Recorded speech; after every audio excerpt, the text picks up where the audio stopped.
So hi Stefan. Hello. Hi. You're here with Advanced Circuit Lab, and you've got sort of kind of like really high quality Eurorack modules, right?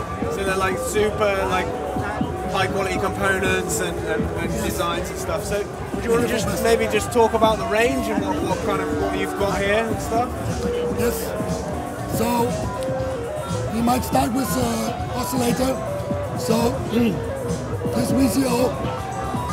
Sorry, my voice. This VCO is the RAM core VCO, and it got rising RAM, falling RAM outputs, triangle sound wave with quite low distortion, quite pure sound, and the pulse wave. Of course, you can modulate it. The pulse width. You got 3 frequency range switchable. They're overlapping a bit. These go down to less than a hertz to above the audio range.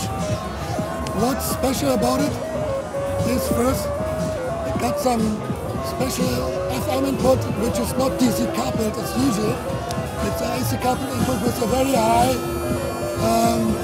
FM amount, so you can make a very deep FM without that it's shifting away. So if it's not DC coupled, does that mean that you could use anything, like any sort of audio source as a frequency modulation? You can use anything, any alternating signal, any audio signal basically to it. Yeah? Excellent. If you just add a slow CV, nothing will happen so much. So that means it's like blocking DC signals. So what's nice about it too is the sync feature. So with that knob, you can turn when it's got to be synced by another oscillator, and you can turn the level of, you can say the level of synchronization. You can turn it more and more up, so you go from no sync over different levels of soft sync to hard sync, and if you turn it even more up, it will lock the core. That means no output signal will come out anymore, only if you release it, if you free it, so you can make it by a CV, so you can just spit out just almost like blend through different like sync modes. Oh wow, this that's can be pretty voltage interesting. controlled also, and gives you very nice sonic capabilities, especially when synced together with another one. You can make cross modulations and very weird stuff. So this is the VCO. Then we can go to the filter. This is dual state variable filter, means it's just exactly the same filter. You can use it as a stereo module, like processing a stereo signal. Then you switch it in parallel mode. Can be also just used individually, or you switch to serial mode. Then the output for the first filter will go to the input of the second. All inputs, CV and audio, is normalized to the first one, to the first filter. So if you just plug in only here something, then it will be copied to the other filter. The inputs for CV are attenuated. That means if you set knobs like this, for example, with one CV input, you can control them. Yeah, so you can go. So this side will be going positive, and this side will be going negative. So you have all the possibilities. Also, you can manually control them. Both gangets with that go together. So the filter is a state variable filter, meaning multi-mode filter having low pass, high pass and band pass output. The notch is achieved by mixing the low pass with the high pass output, and you can make the mix or the crossfade, the weighting of the mix you can set with that knob. So if you have the filter in serial mode, you switch it to that position, and then you get a second switch where you say which output you want to have from the first filter going to the second one. So if you have it to that setting, it's called low pass, high pass notch.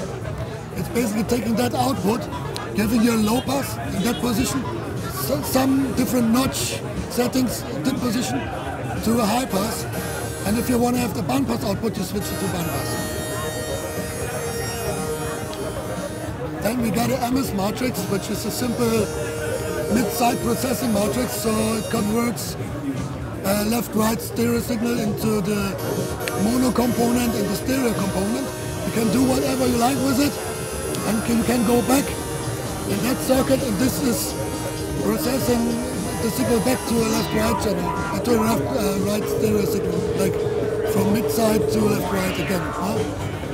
So it's interesting, you can just insert something here if you like. Yeah, there's something quite different for kind of Eurorack is a mid-side processor, because like, I suppose classically you think of that as like a mastering process or Yes. yeah. And then you've got the voltage control delay, like, right?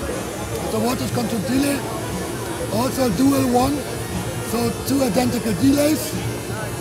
Each one get its own feedback path, where you have filters in it, 6 dB low pass and 6 dB high pass, so you can make a damping of the echoes.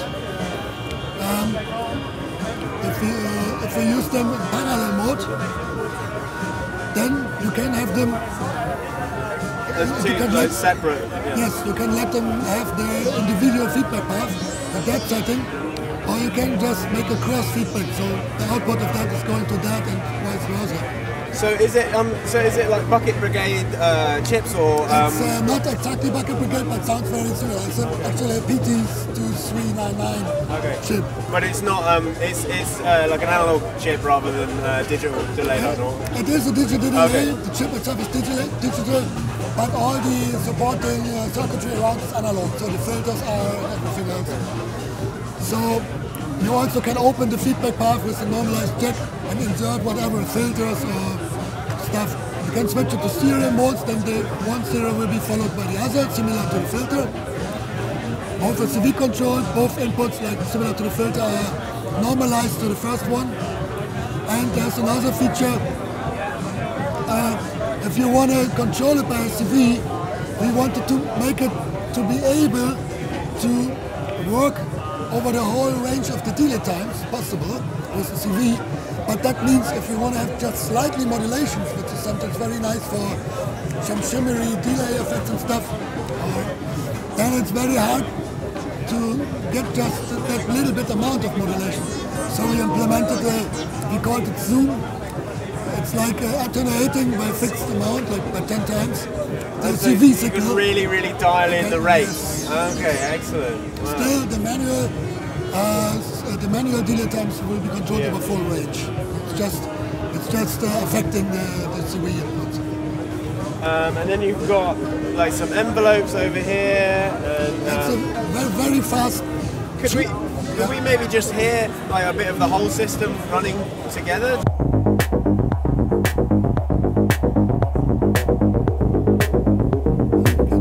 Could hear the delays.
So they're all available now, right? They're all available now, except this one. This one is very new, but this will come within the next month. There's an audio interface. And there's an audio interface, so input, output, and like a headphone amplifier, right? Yes, there are some nice things in it also. So you got like two buses, balance input to modular, and modular to balance, and the headphone output can be switched that you hear either that signal what's going on here or the other side. You that bass, or it can be muted. Then there's aux input. This is a stereo mini jack, so you can just connect the iPhone or something, and alternate it here, and either mix it to that bass or mix it to that bass, which gives you a lot of capabilities. It's a very low distortion. The headphone output is capable to drive headphones down to 16 ohm, and also gives enough level to even drive very high impedance studio headphones, like for 250 ohms or something. Excellent. Well, yeah. Thank you very much for speaking to us, You're Stefan. welcome.